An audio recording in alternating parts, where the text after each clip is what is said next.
ቴዲ ልጅ ያላችሁ አንቺና ልጅ ተቀየራችሁ ነው ያለኝ። ምን አየሽ አይደል ምን ብሎ እንደሚቀልድባት ጭራሽ አምናው ደግሞ እሷ እዚህ ታለቃቅሳለች። መኩ እኔ አላመንኩትም አልኩ እኮ ኑኑ የምርሽ ነው እንደዛ ብሎሻል? ቆይ እንዴት ነው እንደዛ ሊሆን የሚችለው?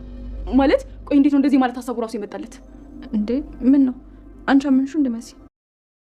ቆይ እናንተ ልጆች ምን እየሆናችሁ ነው እንዴ? ቆይ እንደውም ስልኩን ስጪኝ ልደውል። አይ በጭራሽ አይሆንም።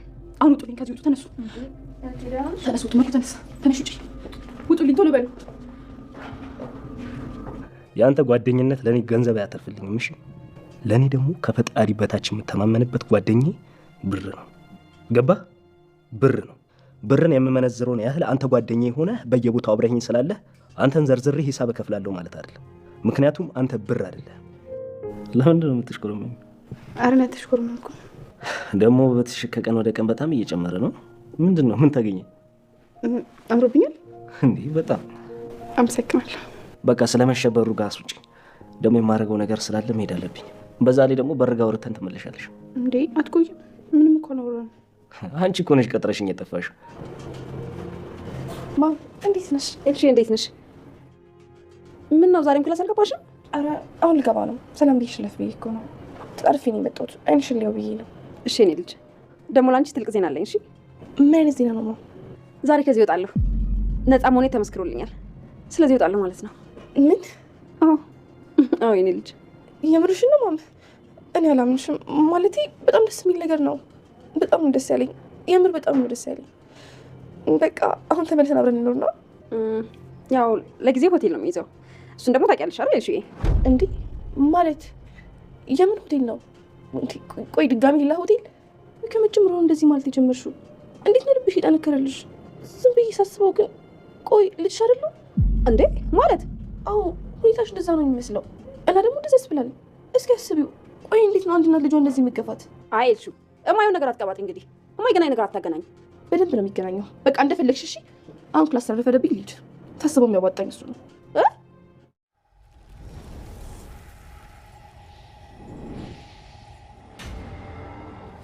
ቤሉልና ቴዲ ፊት ለፊት ተገናኙ።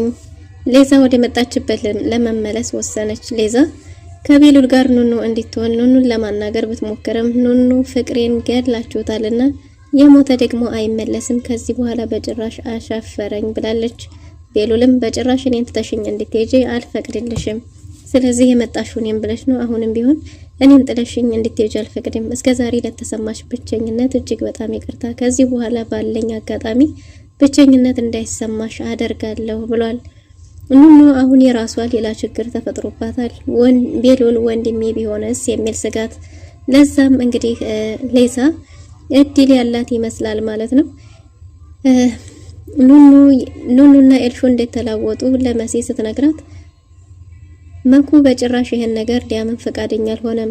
ግን ደግሞ መሲ ነገሩን ከቁም ነገር ወስደው ለቴዲ ደውላለት ነበር። ቴዲ ግን እርግጠኛ ሆኖ ለሷ ማረጋግጦላታል። ቴዲ ለዘመናት ሲጨነቅበት የነበረው ጉዳይ ነው። አሁን ግን ሸክሙ ቀሎኛል። ማመን አለማመን የናንተ ስራ ነው። እኔ ግን እውነቱን ተናግሬያለሁ ብሏል። ወይዘሮ ሄለን እንደምትፈታ ተናገረች። ኤልሹ እናቷን ለመጠየቅ በሄደችበት ጊዜ ግን ደግሞ እንኳን ደስ አለሽ፣ ነገ በነፃ እለቀቃለሁ፣ በተሳሳተ መረጃ እንጂ ነፃነቴ ተመስክሮልኛል ብላለች። ግን ደግሞ አሁንም ቢሆን ከእስር ቤት ስወጣ ወደ ቤት አልመጣም፣ ሆቴል ይዛለሁ ባለቻት ጊዜ ኤልሹ አንቺ የኔ እናት አይደለሽም እንዴ? እኔ ልጅሽ እንደሆንኩ የሚሰማሽ አይመስለኝም፣ እንደ ልጅሽ እየተንከባከብሽኝ አይደለም ብላታለች። ወይዘሮ ሄለን ያስደነገጠ ክስተት ተፈጥሯል። ሰላም ጤና ይስጥልን ውድና የተወደዳችሁ እንደምን አላችሁ? በእያላችሁበት የዓለም ዳርቻ ሰላምታችን ይድረሳችሁ እያለን በአዲስ መጥተናል። በቅንነት ላይክ፣ ሼር፣ ሰብስክራይብ እንደተለመደው ማድረጋችሁን አትርሱ። እንግዲነቱን በደንብ እያስተናገደ ይገኛል። ያ ማለት ምንድነው? በየጊዜው እንግዲያ የሆኑ ነገሮች ይፈጠራሉ ማለት ነው። በእርግጥም የኑኑና የኤልሹ ጉዳይ ቴዲ ከዚህም በፊት ለመሲ ሊነግራት ጫፍ አድርሶ ነበር የተወው። እናም አሁን ግን አጋጣሚውን ተጠቅሞ ለኑኑ ነግሯታል። ኑኑ የሰማችው ነገር ደግሞ ቤተሰቡ ላይ ስጋት ፈጥሯል ማለት ነው።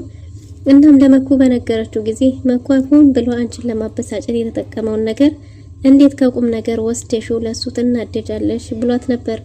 ግን ደግሞ ነገሩ እውነትም የሚያናድድ ነበር። እናም ለኔ ነገርሽኝም በሙሉ በያሁን ለመሲ ንገሪያት ብሏል። መሲ በመጣች ጊዜ መሲም በይ ንገሪኝ፣ ምን ነበር ልታወሪኝ የፈለግሽው ባለቻት ጊዜ አዝናለሁ እህቴ፣ አሁን ምንም ላወራሽ የምችለው ነገር የለም። ምክንያቱም ማውራት ፈልጌ ወደ አንቺ በመጣሁበት ጊዜ ፊት ነስተሽ መልሰሽኛል። ይቅርታው ምንም ላወራሽ አልችልም ብላ ነበር። ግን ደግሞ መኮ ይሄማ አስቂኝ ነው፣ ከምንም በላይ የሚያስቅ ነገር ስለሆነ በለሷም ንገሪያትና እንደኔው አብረን እንሳቅ ብሏል። እናም በዚህ ሁኔታው ኑኑ ተናዳለች። እንዴ እየቀለድኩ አይደለም፣ እኔ እውነቴን ነው፣ ተጠራጥሬም አይደለም፣ ግን እሱ ሲነግረኝ እርግጠኛ ሆኖ ነበር ብላለች። መኩ በይድብ በይ አዲበሽ ብትቀመጭ ይሻላል፣ ይሄን ነገር ሰው አይስማው፣ ይሄ ሰው ሊሰማው የሚገባ ጉዳይ አይደለም ብሏታል። እናም እንግዲህ እንዴት መጠራጠርሽ ራሱ ያሳዝናል እያለ ነው መኩ። መሲ ምንድነው ነገሩ ባካችሁ ንገሩኝ ብላ ነበር።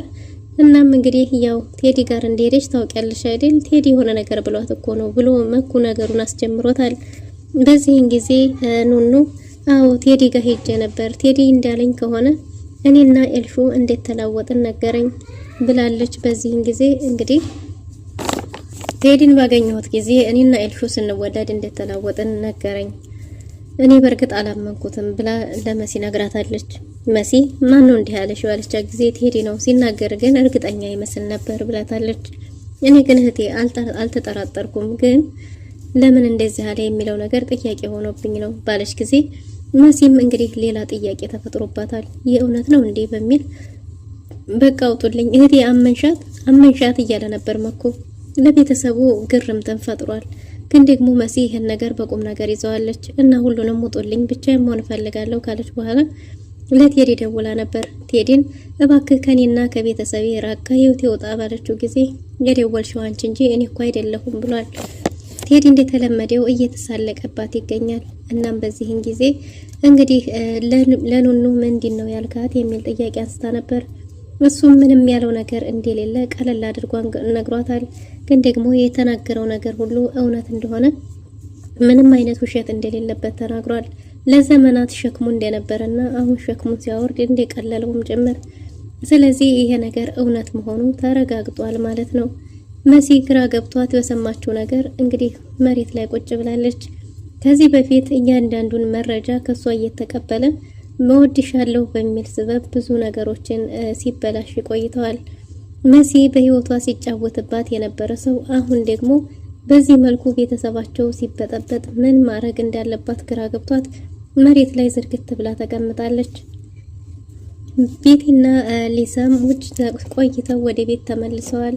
ወደ ቤት በተመለሱ ጊዜ እንግዲህ ቤሉልን አግኝተውት ነበር። ቤሉልም የት ነበራችሁ ባለ ጊዜ እንግዲህ ቤት ውስጥ እንደደበራቸውና ወጣ ብለው አየር ሊቀበሉ እንደነበረ ተናግረዋል።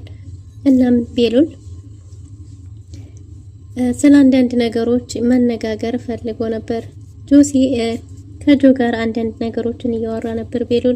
ቤሉል ከሱ ጋር ጓደኝነት እንደሚፈልግና ክፍያም እንደሚከፍለው ነግሮት ነበር። ጆ ደግሞ እንግዲህ ማንም ሰው በቀረበው ልክ ሳይሆን እሱ በፈለገው ጊዜ ብቻ እንደሆነ ተናግሯል። አሁን ላይ እሱ የሚያስፈልገው ገንዘብ፣ ጓደኛው፣ ዘመዱ፣ ሁሉ ነገሩ ገንዘብ እንደሆነም ተናግሯል።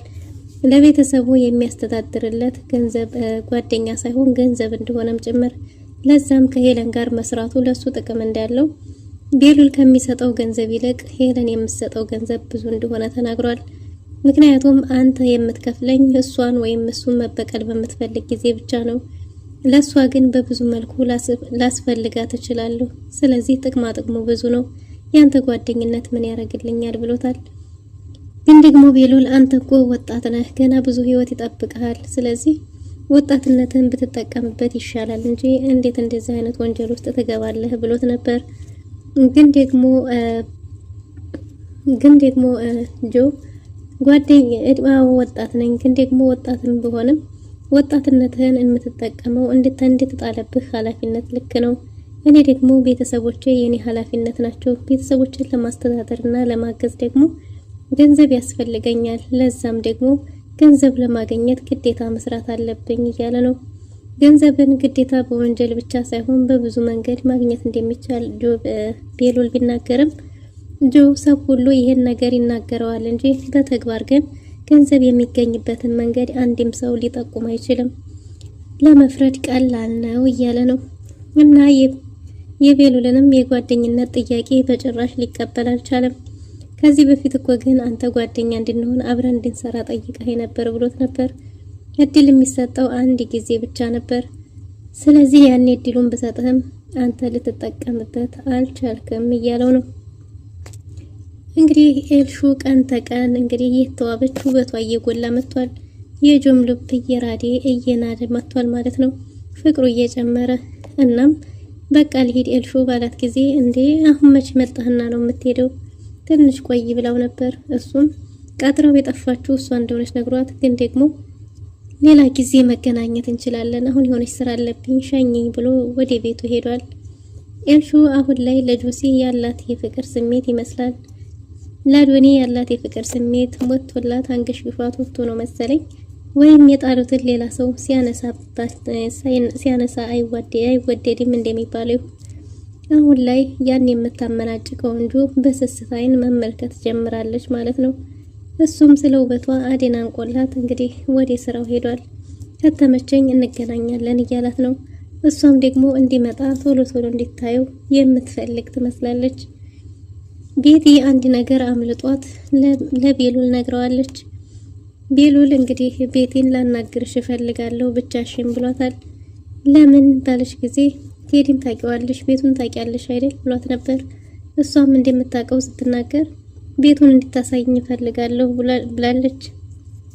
እሷም ውሰጂኝ እንዳትለኝ ብቻ ባለች ጊዜ አዎ ብታሳይኝ ምንድነው ችግሩ?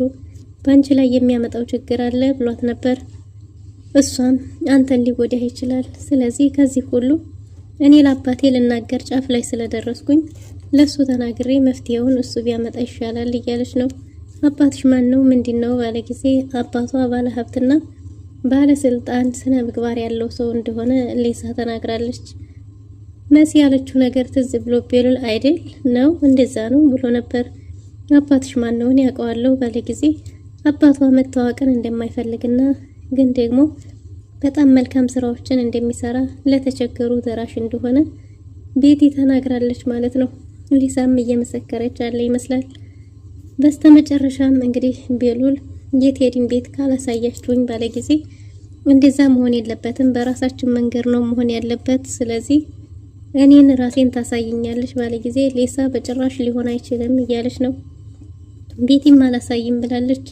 ግን ደግሞ ሌሳ በመሃል ስትገባ በጭራሽ እንደዛ መሆን የለበትም፣ እኔ እየጠየቅ ያለሁት እሷን ነው፣ አንቺ እንዴት ጣልቃ ትገቢያለሽ ብሎ ሌሳን ተቆጥቷታል። ሌዛም እናንተ በነፃነት ብታወሩ ይሻላል፣ በቃ እኔ ልውጣ ብላ ክፍሉን ለቃላቸው ወጣለች። በዚህን ጊዜ ቀጥ ብላ ሄዳ ኑኑን ነበር እያናገረቻት የነበረው። ኑኑን አንቺ ቸኩልሽና ነገሮችን በምትፈልጊው መንገድ ብቻ ስላሰብሻቸው ነው እንጂ ነገሩ አንቺ እንደምታስቢው አይደለም። እኔና ቤሉል እንደምታስቢው ከቤተሰብነት ውጭ የዘለለ ሌላ ምንም የለንም።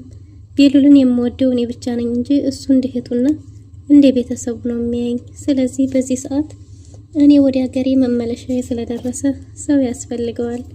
ስለዚህ ከጎን ሆነሽ ልታበረችው፣ ልታግዡ፣ አይዞ ልትይው ይገባል እያለች ነው። ኑኑም እኔ ምን አገባኝ፣ አይመለከተኝም፣ ከህይወት ይውጡ፣ ተውኝ፣ ፍቅሬን ገላችሁታል፣ ይሄን ያህል ጊዜ ደብቃችሁ ይኖራችሁ፣ አሁን ምን ይፈጠር ነው የምትሉት እያለች ነው። ሊዛ እሷን ለማስረዳት ግብ እየገጠመች ነበር። ቤሉልም እንግዲህ ቤቲ በአጋጣሚ አመልጧት እኛንስ ላገኛችሁ ብሎ አይደል ይሰራልን ብላለች። ምን ባለ ጊዜ አዎ ልናገኘው ላገኛችሁ ብሎ ሳናገኘው መጣን። በዛ ላይ ሊሳ አልነገረችም እንዴ ብለው ነበር። ቤሉልም እንዴት እንደዛ አይነት ተሳሳታላችሁ ብሎ ያዙኝ ልቃቁኝ እያለ ይገኛል ማለት ነው። እና ሊዛንም ሄዶ ኑኑ ጋር አግኝቷታል። ኑኑን አንድ ጊዜ ወድልን ላናግራት እፈልጋለሁ እያለ ነው። ሊዛም እንግዲህ ለቤሉል እሷ መሄጃዋ ስለደረሰ ስትናገር በጭራሽ እንደዛማ ሊሆን አይችልም ብሏል። ሊዛ እኔ እኮ አንድ ላይ እንድትሆኑ እየሞከርኩ ነው ብላው ነበር። ግን ደግሞ ቤሉል ወደና ፈቅዳ እንጂ ተገዳ ከሱ ጋር እንድትሆን እንደማይፈልግ ተናግሯል። በዚህን ጊዜ እንግዲህ ሊዛ እኔ ልሄድ ወስኛለሁ፣ ትኬት ቆርጫለሁ ብላው ነበር። ቴዲንስ እንዴት ብቻሽን እንዴት እንደዛ ታረጋላችሁ ባለ ጊዜ ከዚህ በኋላ እንደማታገኘውና ጣልቃ እንደማትገባ እዚህ እንደማትኖር እዚህ መኖሯ ደግሞ ለሷ ከባድ እንደሆነ ዲፕሬሽን ውስጥ እንደገባች ተናግራለች። ቤሉል ይሄን ነገር እቀርፋለሁ እንጂ ለተፈጠረውም ለሚፈጠረውም ይቅርታ በጭራሽ ጥለሽኛ አትሄጂም እያለ ነው። ሊዛ እንግዲህ ትኬት እንደቆረጠች ብትናገርም ቤሉል ግን አይቻልም ብሎ አስቀርቷታል። ሊዛም ተስማምታለች። ኑኑን በተደጋጋሚ ልታናግራት ሞክራለች። በጭራሽ ልሰማት ፈቃደኛ አልሆነችም። በስተመጨረሻም ቤቲ እንግዲህ በቤሉል ሀሳብ ተስማምታ ቤሉልና ቤቲ ተያይዘው ቴዲ ጋር ሄደዋል። መሲ እናቷን ኑኑ እንዴት እንድትወለደች ጠይቃታለች። ኑኑ ስትወለድ ከጎንሽ የነበረ ሰው ነበር ወይ ብትላት ምንድነው የተፈጠረው? የተፈጠረ ችግር አለ ወይ እያለች እየጠየቀቻት ነው። ኤልሹም ከእናቷ ጋር ሁልጊዜ ግብ ግብ እየገጠመች ነው። ይሄም ምንድነው እንግዲህ ምንድነው የተፈጠረው? ተራ በተራ የምትጠይቁኝ? ኑኑም ዛሬ ስጠይቀኝ የነበረው ይሄንን ነው። የተፈጠረውን ነገር ንገሩኝ እያለች ነው። ኤልሹ ሀገር ቤት መሄድ እፈልጋለሁ ብላ ከቤቲ ጋር ተስማምተዋል። ለዛም መኩን ይዘን ሄዱ ቢሉት ከኔ ጋር ብትሄዱም ችግር ይፈጠራል። በዛ ላይ ደግሞ እዛ ሲዳችሁ ምን ልትበሉ ነው? እናንተ ስራ ፈቶች ናችሁ። ሌላ ሰው ፈልጉን ይዤ አልሄድም ብሏል። ኤልሹ እናቷን ለመጠየቅ እስር ቤት ድረስ ሄዳ ነበር። ወይዘሮ ሄለንም ከእስር ቤት እንደምትፈታ በነፃ እንደምትወጣ ተናግራለች። ለዛም ከዛ ወጥታ ሆቴል እንደምትሆን በነገረቻት ጊዜ ኤልሹ ቤትሽን ጥለሽ የምትሄጂው ለምንድን ነው? የሰራሽው ነገር ምንድን ነው? እኔስ እናትሽ እኔስ ልጅሽ አይደለሁም ወይ? ምንም አይነት የልጅ እንክብካቤ የለሽም እያለች ነው። ይህ ነገር ወይዘሮ ሄለንን አስደንግጧታል። እንዴት ተባለው? ወይዘሮ ሄለን በነፃ ተፈታ ይሆን? ቤሉልስ ቴዲን ያገኘ ይሆን? ምን ሊፈጠር ይችላል የሚለው በቀጣይ ይዘን እንመጣ ይሆናል። ለዛሬ ነበረን ቆይታ ይህን ይመስል ነበር። መልካም ጊዜ